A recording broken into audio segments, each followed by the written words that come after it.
جن کی فوج کو ختم کیا، ان کے حالات ہم نے دیکھے ہیں۔ ملک ہے تو ہماری سیاست ہے۔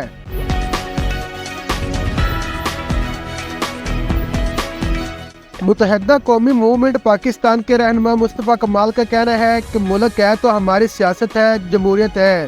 کسی ملک کی فوج کو ختم کر دیا تو ان ممالک کے حالات ہم نے دیکھے ہیں۔ کراچی میں پریس کانفرنس کرتے ہوئے مصطفیٰ کمال نے کہا کہ پی ٹی آئی نے 15 اکتوبر کو ڈی چوک پر احتجاج کا اعلان کیا۔ سیاست سے اختلاف نہیں، احتجاج سیاست کا حصہ ہے، لیکن ہماری سیاست اور شکایات ملک کے وقار اور سالمیت سے اوپر نہیں ہے۔ انہوں نے کہا کہ پاکستان کے معاشی مسئلہ کسی سے چھپا ہوا نہیں ہے۔ حکومت اور ریاستی ادارے معاشی حالات بہتر بنانے کے لیے کام کر رہے ہیں۔ پی ٹی آئی کا 15 اکتوبر کے احتجاج کا اعلان ملک کے مفاد میں نہیں۔ رہنما ایم کیو ایم نے کہا کہ فلسطینیوں اور کشمیریوں کے لیے پاکستان ہی آخری امید ہے۔ پی ٹی آئی پر اینٹی اسٹیٹ ہونے کے الزام لگتا ہے۔ 15 اکتوبر کو احتجاج کی کال سے اس الزام کو تقویت ملتی ہے۔ پی ٹی آئی کو سیاسی جماعت کی طرح عمل کرنا چاہیے، ورنہ وہ اکیلے رہ جائیں گے۔ ان کے جو لوگ باہر ہیں انہیں سمجھائیں، اس طرح کرنے سے کچھ نہیں ہوگا۔